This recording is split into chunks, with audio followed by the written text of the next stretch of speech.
Bueno, muchísimas gracias por haberme invitado a este ciclo de charlas. Es un placer para mí estar con ustedes.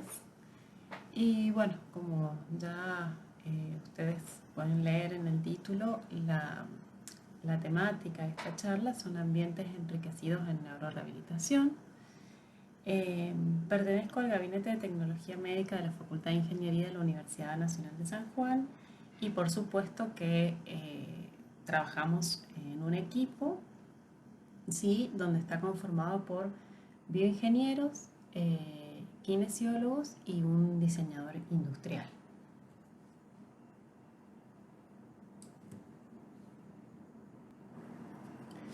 ¿Sabían que se estima que alrededor de 2.400 millones de personas tienen alguna afección de salud que se beneficia de la rehabilitación? Realmente es un número importante a nivel mundial y este número va en incremento, ¿sí? De acuerdo a diferentes factores sociales o poblacionales que vamos a analizar luego. Es importante que todos los países se ocupen de esta problemática porque dentro de estos 2.400 millones existen 1.000 millones de personas que poseen una discapacidad permanente, ¿bien? Y que se enfrentan día a día con obstáculos sociales, culturales, estructurales y de salud. Por lo tanto, es de interés como ciudadano poder ocuparnos y preocuparnos de esta problemática. Bien, es muy importante que cada uno, desde el lugar donde está, pueda aportar su granito de arena para mejorar las condiciones de estas personas, que no son pocas.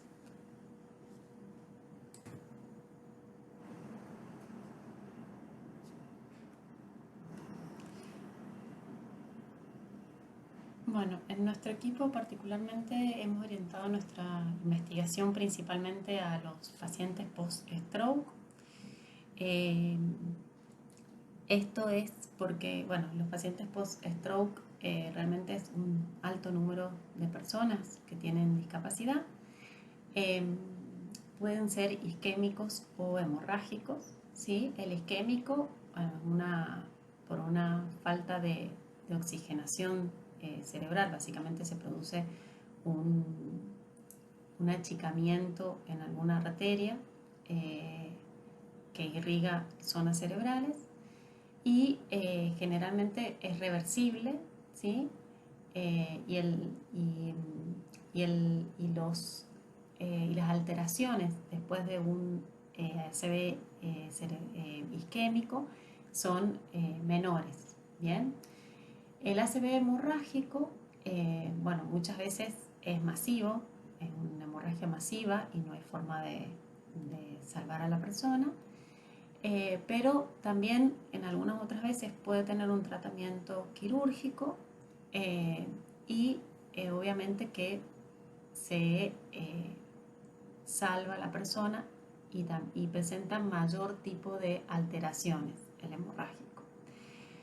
Depende de la lesión cerebral en donde se ocasiona, en el lugar, la persona puede tener alteraciones motrices, cognitivas, de visión, auditivas, del habla, ¿bien?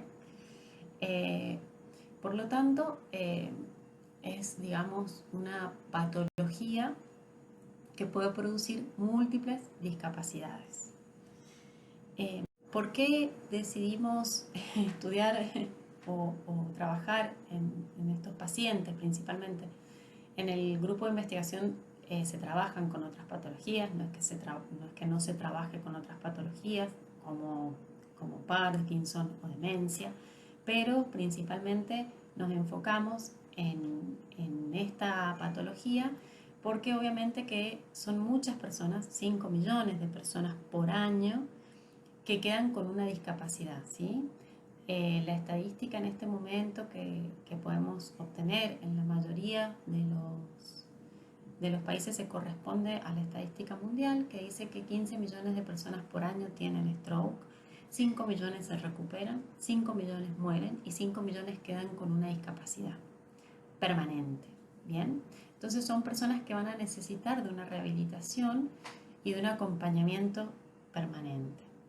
Y por supuesto que es la principal causa de discapacidad en la población adulta. Y como vimos en los dos slides anteriores, esta prevalencia es creciente. Bien, bueno.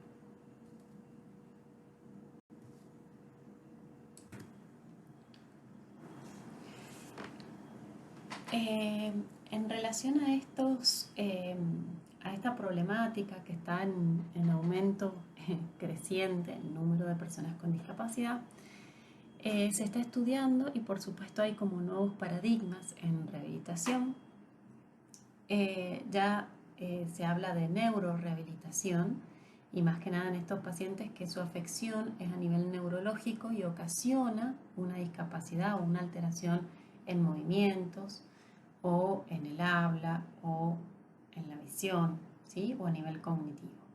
La rehabilitación de estas personas debe ser integral, debe estar tratada por un grupo interdisciplinario que trabaje de manera conjunta y que planifiquen la rehabilitación de esta persona, ¿sí? Para una mejor reinserción social, y también deben abordar el trabajo junto o en conjunto con la familia, que es donde esta persona convive de manera cotidiana, ¿sí? Entonces realmente requiere de esta integración de las distintas disciplinas de neuropsicología, de kinesiología, fisiatras, ingenieros, ¿sí? Fonoaudiólogas. Realmente es un trabajo que se tiene que hacer de manera conjunta. Y se ha comprobado que obviamente que estas personas mejoran su funcionalidad si aumentamos la intensidad de sus terapias de rehabilitación, ¿sí? ¿Por qué? Y porque estas personas cuando generalmente tienen muy pocas horas en total del día en rehabilitación, por lo tanto hay muchos estudios que aumentando la intensidad son personas que mejoran su autonomía y su capacidad funcional. ¿Qué es la neurorehabilitación o cómo se define? Se define como un proceso educativo y dinámico, o sea que estamos hablando de un proceso que va, un proceso es un continuo de cambios, ¿bien?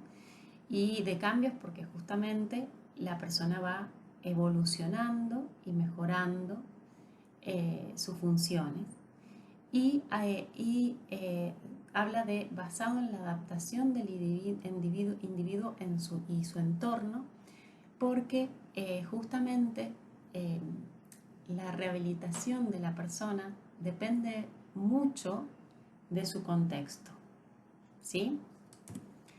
Obviamente para lograr o mejorar este proceso era lo que hablábamos recién, que la neurorehabilitación debe ser abordada con una planificación integral y en donde participan todos los especialistas o profesionales que van a intervenir en la rehabilitación del paciente. Bueno, el segundo paradigma del que habíamos hablado era la intensidad.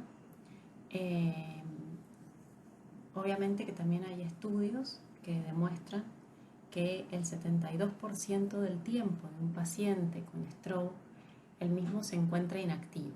Esto equivale más o menos a decir que el paciente con muchísima suerte y en las mejores clínicas a nivel mundial estamos hablando, se enfrenta con 5 horas o 6 horas de rehabilitación por día, ¿sí? Bueno, en la realidad en Argentina esa cantidad de terapia es muy inferior. Los pacientes asisten a terapias de rehabilitación de 2 a 3 horas por día con mucha suerte y en general es de 1 hora a 1 hora y media de rehabilitación en lo que nosotros vivimos acá en Argentina. Y más O sea, y esto disminuye el tiempo de rehabilitación, obviamente, si el paciente no está internado. Si el paciente está internado en una clínica de rehabilitación, que realmente en Argentina son pocas, tiene una mayor frecuencia de rehabilitación y de intensidad, que son las 3 de 3 horas, de 2 a 3 horas. Ahora, cuando el paciente le dan de alta y está en su casa y pasa a ser un paciente ambulatorio que tiene que asistir a las terapias de rehabilitación, por supuesto que todo esto disminuye. Bien, entonces, bueno, y a su vez también hay muchísimos estudios que demuestran que un paciente que es sometido a 3 horas diarias de rehabilitación incrementa, comparado con otros que no son sometidos a esa cantidad de horas, tiene un incremento de un 50% de mejoras de sus funcionalidades. Esto lo que le da al paciente es mejorar su autonomía, mejorar su calidad de vida, ¿sí? Y disminuye en definitiva a largo plazo los costos de manutención de esta persona. Por otro lado, existen también que hay una carencia de profesionales en el área de rehabilitación, tanto kinesiólogos, terapistas ocupacionales, fonoaudiólogos, lo cual requiere que aumente, digamos, la oferta de estos profesionales en los centros de salud y aumente la cantidad de horas de dedicación. Entonces, como es escasa la mano de obra, estos profesionales se encuentran bastante agotados en la asistencia de estas personas. Bien, por lo tanto, acá también existe una problemática a abordar. Y obviamente que una clínica también tener que aumentar el número de profesionales que trabajan, eso también incurre en ciertos costos. Bien. Bueno, siempre se dijo que la rehabilitación de un paciente de post-stroke era, digamos, importante que se hiciera en una ventana de tiempo después de haber pasado la etapa aguda del stroke, y se le daba más o menos 6 meses de esa ventana de tiempo en donde había que hacer una rehabilitación, digamos, importante para que lograra y adquiriera la mayor cantidad de capacidades o mejorara sus funciones en realidad. Bueno, esto tampoco es tan cierto porque con el pasar del tiempo se han ido estudiando, se han hecho muchos estudios de personas que ya habían pasado del stroke, no sé, 5 o 6 años, y se los somete de vuelta a terapias de rehabilitación intensivas, motivadoras, desafiantes, y las personas siguen pudiendo mejorar, digamos, sus capacidades funcionales. ¿Bien? Por lo tanto, se cree que la persona tiene la capacidad de seguir mejorando a nivel neuronal sus reconexiones neuronales y poder mejorar las capacidades funcionales para la ejecución de actividades de la vida diaria. Por lo tanto, en este momento no hay un tiempo de rehabilitación. O sea, una persona, lo ideal es que se rehabilite de por vida y no deje la rehabilitación, pero en el caso de que dejó la rehabilitación y vuelve después de un periodo, sigue teniendo posibilidades de mejorar. Que las terapias, la persona va a lograr poder hacer estos recircuiteamientos que se llaman, o neuroplasticidad, siempre y cuando las terapias sean motivadoras, ¿sí? Tienen que ser desafiantes, y esto está relacionado a que lo han relacionado con los deportistas. Un deportista de alto rendimiento mejora su rendimiento cuando es sometido a actividades que lo desafían. Y bueno, hay todos estudios psicológicos y demás de cómo va mejorando esta persona su rendimiento. Entonces, obviamente que se ha probado después con pacientes en rehabilitación y sucede exactamente lo mismo. Por supuesto que también las terapias deben ser desafiantes, con esto que hablábamos, y a su vez tienen que tener una cierta calidad en el tratamiento, ¿sí? Por lo tanto, tenemos que tener especialistas que estén preparados en terapias de neurorehabilitación y enfocarse también en mejorar las terapias relacionadas con las actividades funcionales para que la persona pueda ser más autónoma en su vida diaria. Por lo tanto, una posible solución para mejorar todas estas cosas que dijimos, poder tener, digamos, a los profesionales que no estén agotados, poder brindarle mayor intensidad y a la persona en su rehabilitación, que tengan más horas y más frecuencia en rehabilitación, es que aparece justamente la incorporación de tecnología en la neurorehabilitación. En tecnología de asistencia, para complementar terapias de rehabilitación, hay muchísimas cosas para realizar, para desarrollar, y que hay también cosas que ya están muy desarrolladas. La verdad que podemos tener cosas muy costosas, como es un Locomat, que es un robot de asistencia a la marcha. Tenemos exoesqueletos de miembro superior, ¿sí? Está toda la robótica de asistencia, pero también hay otros tipos de tecnologías que se pueden incorporar que quizás sean de un desarrollo menos costoso, pero igual de importantes. Por lo tanto, en este momento, la tecnología en el área de ingeniería de rehabilitación, como dispositivos de asistencia para complementar las terapias de rehabilitación, es un área que está en permanente desarrollo, por esto mismo que estamos hablando, que vamos a tener, por un lado, un mayor número de personas envejecidas, con mayores de 65 años. Esto aumenta el número de personas con discapacidad. A su vez, este número de personas con discapacidad necesitan de terapias de manera permanente, ¿sí? Que cumplan con un serie de requisitos, que sean motivadoras, desafiantes, ¿está bien? Pero requieren de un profesional que esté, digamos, en forma permanente mientras están haciendo la terapia con ellos, y este recurso es escaso. Entonces, el profesional puede incorporar la tecnología para que lo complemente a él. Obviamente que el profesional no debe dejar nunca de supervisar la terapia de rehabilitación, y de esa manera él puede, digamos, como tener periodos de descanso en su trabajo, y atender a más personas, ¿sí?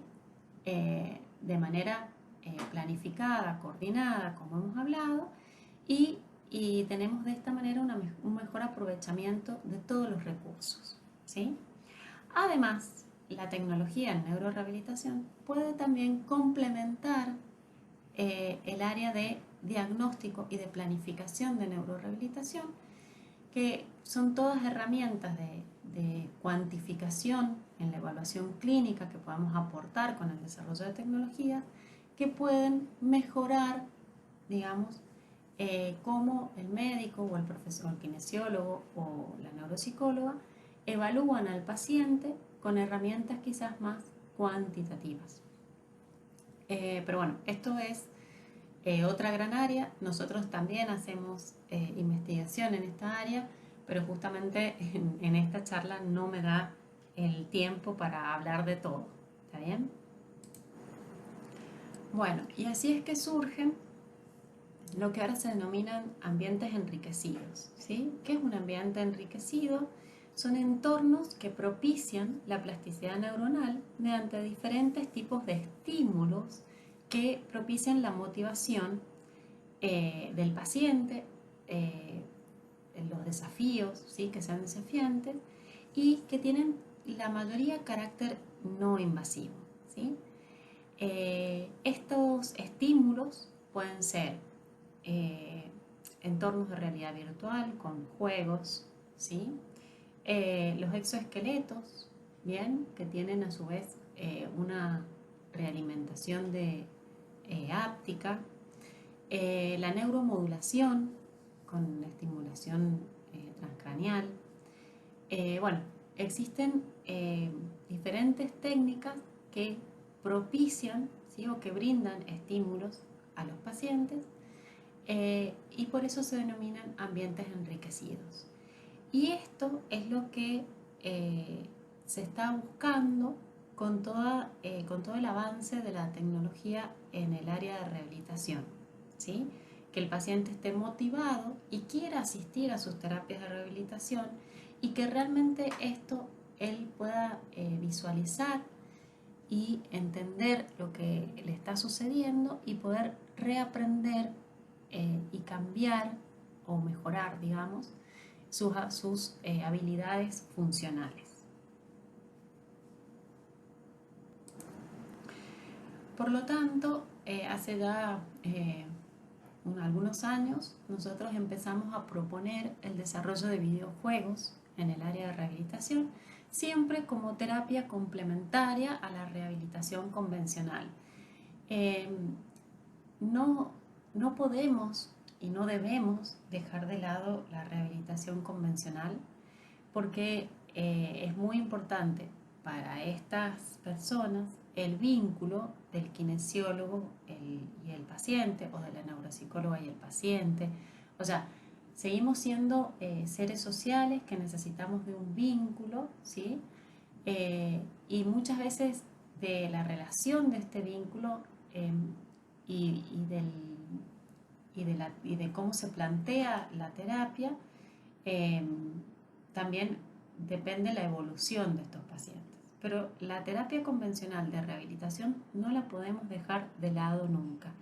Estas nuevas tecnologías lo que vienen a hacer es a complementar estas terapias, ¿sí? Y aportar desde la tecnología algunas soluciones a las problemáticas que están sucediendo.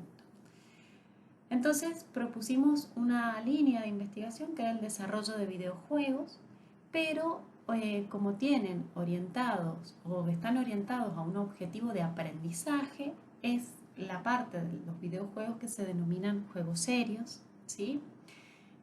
Justamente tienen un objetivo de aprendizaje puntual, y en nuestro caso el objetivo está orientado obviamente a que el paciente pueda recuperar y adquirir funciones ejecutivas perdidas. Bien.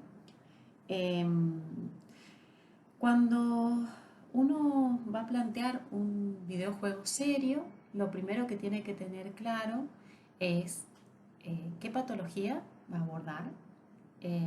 Digamos, se debe hacer unas ciertas preguntas. ¿En cuál patología o para cuál patología vamos a desarrollar el videojuego? ¿Qué es lo que se necesita rehabilitar? ¿Sí? ¿Para qué necesitamos rehabilitar esto? ¿Y qué actividad realiza esta persona en su vida cotidiana para justamente, digamos, la mayoría de las personas, qué actividades realizan en su vida diaria para que este juego realmente sea útil y pueda lograr, digamos, el objetivo del aprendizaje? Por ejemplo, ¿qué necesitamos rehabilitar? Y la aprehensión de la mano de una persona. ¿Para qué vamos a rehabilitar eso? Y para que agarre los objetos de manera más eficiente y los pueda manipular, ¿sí? Y para que agarre objetos en su vida diaria, y no sé, puede agarrar un objeto puede agarrar un vaso para tomar agua, una cuchara para tomarse la sopa, puede agarrar el cepillo de dientes para cepillarse los dientes. O sea, se pueden plantear distintas actividades en relación a lo que está necesitando el kinesiólogo rehabilitar, y que estas actividades vayan complementando mediante un juego la rehabilitación de este paciente. ¿Está bien? Obviamente que una vez que se propone el objetivo del juego en sí, esto va a dar del desarrollo al videojuego en relación a la mecánica. La mecánica de un videojuego, ¿sí? Cuando uno va a desarrollar un videojuego, la mecánica son las leyes o normas que tiene el videojuego, qué es lo que puede y qué es lo que no puede hacer el usuario. ¿Está bien? Y a partir de ahí, esa mecánica es acompañada de una historia o la narrativa que le llaman, ¿sí? Una estética y obviamente la parte tecnológica, que es toda la parte de la programación de ese entorno. ¿Bien? Entonces, en base a esto, recién ahí, digamos, empezamos a interactuar como el desarrollo de un videojuego. No deja de tener esas partes del videojuego, ¿sí?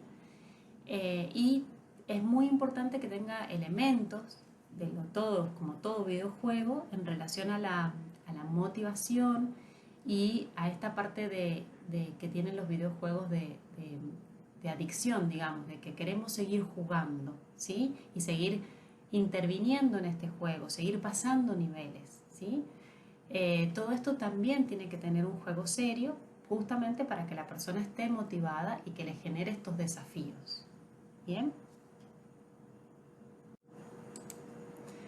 Bueno, generalmente nosotros todos los juegos que hemos propuesto una serie de juegos, están todavía como proyectos de juego, no los hemos comercializado, si bien la idea es llegar a la comercialización y ofrecérselos a clínicas, pero bueno, nos falta bastante para llegar a esa etapa. Pero bueno, la idea es que eh, como trabajamos de manera interdisciplinaria nosotros, de cada interacción que hacemos con los profesionales y surge un objetivo de juego, tratamos de desarrollarlo. Todos los juegos, de alguna manera, bueno, van a tener el usuario con su patología o su alteración, lo que nosotros queramos, un sensor que puede ya sea censar realmente el movimiento del usuario porque sigue los movimientos del usuario, o también muchas veces puede ser la entrada de un teclado o un mouse que realiza alguna tarea o alguna actividad en el entorno, la PC, porque todo se programa en el PC. Y hasta ahora hemos propuesto siempre realimentación visual y algo de realimentación auditiva. Hubo una iniciativa de empezar con realimentación áptica, pero realmente esa iniciativa hicimos algo de realimentación áptica, pero en relación al videojuego, ¿no? Pero no se ha seguido investigando en esa temática. Hay otra línea que trabaja la parte de exoesqueleto dentro de nuestro equipo y bueno, eso sí tiene más avanzado todo lo que es la parte de realimentación áptica.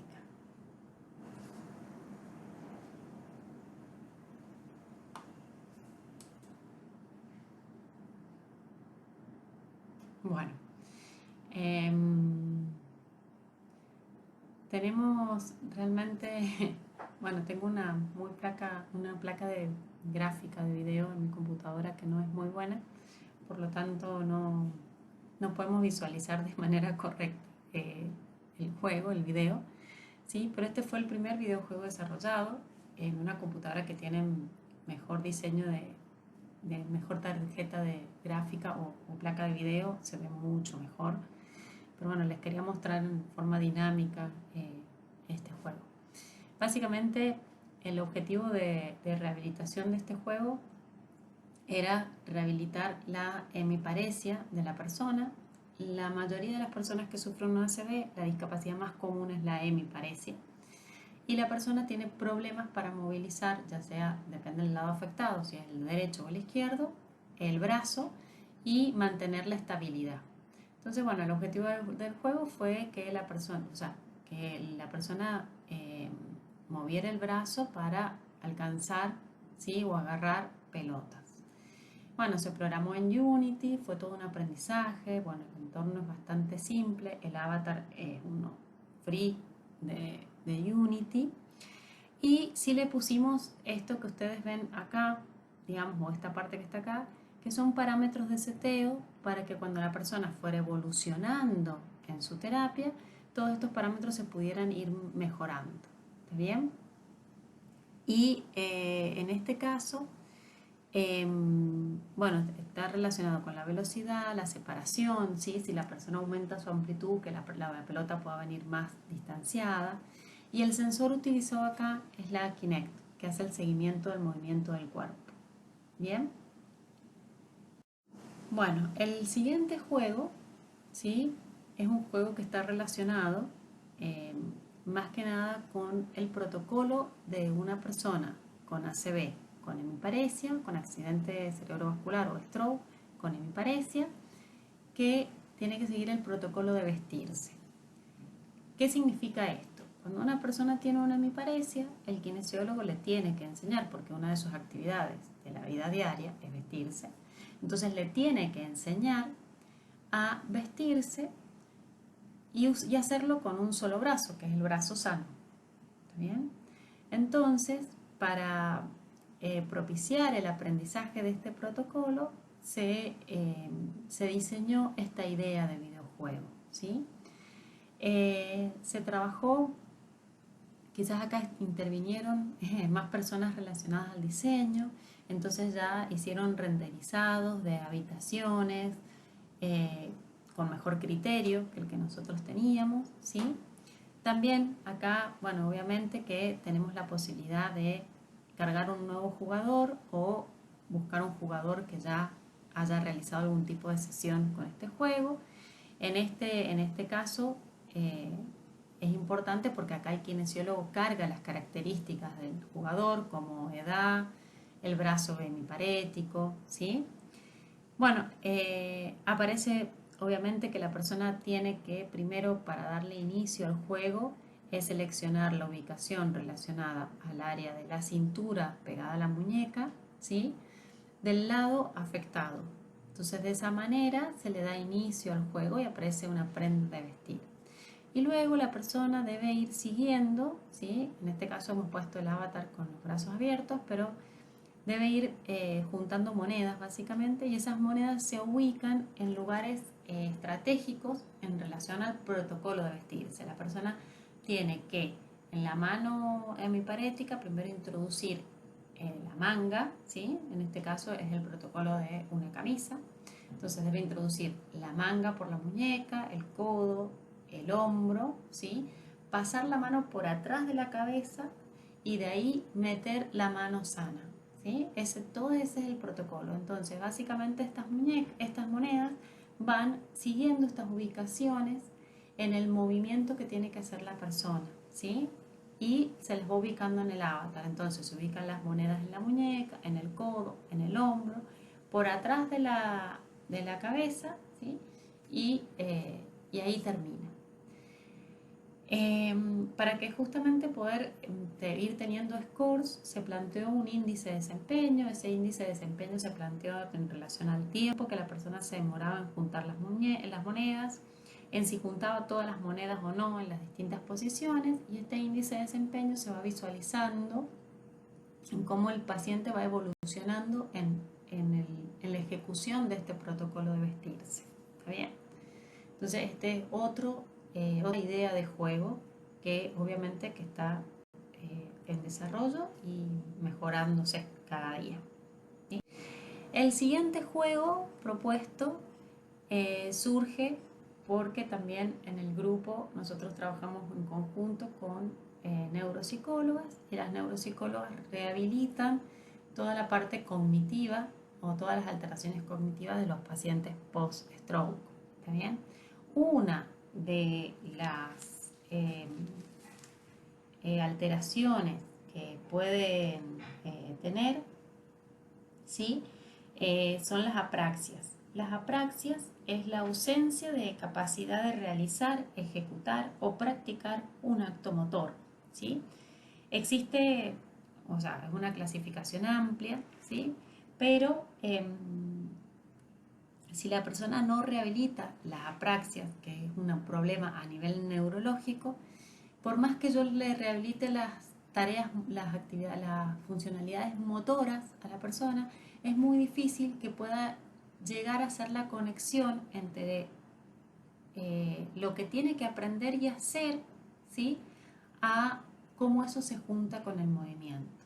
¿Por qué? Porque, por ejemplo, estas personas em, tienen la capacidad de muchas veces no reconocer el objeto. Si uno le dice con qué se cepilla los dientes, no sabe cuál es el objeto y le pone 3 objetos, entre los cuales uno es un cepillo de dientes, no saben seleccionar el objeto que necesita para cepillarse los dientes. Entonces, por más que tenga adquirido el movimiento y que él pueda hacer la prensión del cepillo de dientes, como su cerebro no tiene esta parte aprendida eh, y rehabilitada, nunca va a elegir el cepillo de dientes y no se va a poder cepillar los dientes, ¿sí? Por eso es que hablamos que la neurorehabilitación tiene que ser una terapia integral. Tienen que trabajar tanto lo cognitivo como lo motriz, en el caso de que las personas tengan afecciones motrices y cognitivas. Entonces, este juego se plantea desde la óptica de rehabilitar las apraxias, ¿sí? Es un entorno en donde la persona o la narrativa está relacionada a la historia de que la persona se va de un día de campo, ¿sí? Un día de una excursión de campo, y tiene ciertas actividades que cumplir en ese día de campo. La primera actividad planteada es poder poner en una mochila de la excursión los elementos necesarios para pasar ese día de excursión. Por lo tanto, ahí la persona tiene que cognitivamente pensar estratégicamente qué elementos puede él llevar en una mochila y trasladarse de esa manera en la excursión. Entonces, por ejemplo, los objetos a seleccionar, que bueno, generalmente es esta escena, ¿sí? Él entra a una casa, seleccionar los objetos que tiene que colocar en su mochila y bueno, por ejemplo, se le da la consigna que necesita un objeto para iluminarse en la noche. Entonces se le da la opción de elegir una linterna, una lámpara o una luz de emergencia, por ejemplo. Entonces la persona tiene que saber perfectamente que tiene que elegir la linterna por lo que ocupa menos lugar en la mochila y cumple las funciones de iluminar, ¿sí? Y así con una serie de objetos que selecciona y mete en su mochila. Luego, ¿sí? Empieza a caminar por un sendero. Mientras va por ese sendero, que sería esta parte de acá, debe ir, bueno, acá no se ve muy bien, pero debe ir recogiendo flores de un determinado color que le van a dar puntaje. Y por último, bueno, y se le presentan otra serie de actividades relacionadas a poder relacionar el objeto con la forma, el objeto con la función, ¿sí? Por ejemplo, si tiene que comer una nuez, ¿con qué parte la nuez? Entonces puede tomar una piedra que haya en el lugar. Bueno, me estoy excediendo en el tiempo, así que yo me voy a apurar. Este es otro juego. En este juego se busca rehabilitar la movilidad del codo y el hombro, ¿sí? Entonces tenemos este dispositivo desarrollado que va a ser como, en definitiva, después va a mover el barquito como si fuera un mouse, ¿sí? Y evitar obstáculos. Y en esa función de rehabilitación de movimiento, de amplitud del codo y hombro, la idea es que la persona mejore la movilidad, la amplitud, ¿sí? Disminuya las compensaciones. Entonces, el kinesiólogo tiene que tener una muy buena evaluación del paciente para poder setear todos estos parámetros que están relacionados a que justamente el paciente, si tiene una poca excursión de amplitud del codo y del hombro, no se vea frustrado porque no evita ningún obstáculo, ¿está bien? Y por supuesto que después acá también está la configuración en el tiempo, la velocidad que va a ir el barquito, etcétera, etcétera. Bueno, este es otro juego que está en desarrollo. Y por último, este juego en particular está relacionado a un exoesqueleto. En este momento ese exoesqueleto hace rehabilitación pasiva de flexoextensión. La idea es que en algún momento el usuario pueda empezar a intervenir y que esa rehabilitación pasiva de flexoextensión pueda empezar a ser activa y que él pueda, digamos, mejorar la excursión de flexoextensión y jugar con este avatar que lo tiene que hacer saltar obstáculos. Bien, también hay 3 niveles, ¿sí? En esos niveles tienen que estar relacionados a la velocidad con la que la persona hace flexo-extensión. Esto está pensado porque la mayoría de las personas tienen, con hemiparesia, a su vez tienen una espasticidad. La espasticidad es un aumento exagerado del tono muscular, entonces eso le da rigidez. Y para rehabilitar la espasticidad lo que tienen que hacer es hacer el movimiento de flexo-extensión de manera prolongada en el tiempo. Entonces, qué mejor que no estar jugando. Acá no, o sea, se requiere la supervisión, pero no que esté el kinesiólogo 20 minutos haciéndome la flexo-extensión del codo, teniendo un dispositivo que me ayuda a hacer eso. El kinesiólogo supervisa, mira que lo realice bien, lo conecta bien y de ahí en más la persona puede estar jugando esos 20 minutos en el juego y hacer la rehabilitación que requiera. Bueno, este es el diseño de este dispositivo justamente. La idea era hacerlo portable, con impresión 3D, bueno, y se está trabajando en el prototipado. Bueno, hasta acá llegó mi charla, se ha excedido unos minutos. Bueno, y espero que les haya gustado y les dejo mi contacto por cualquier duda que quieran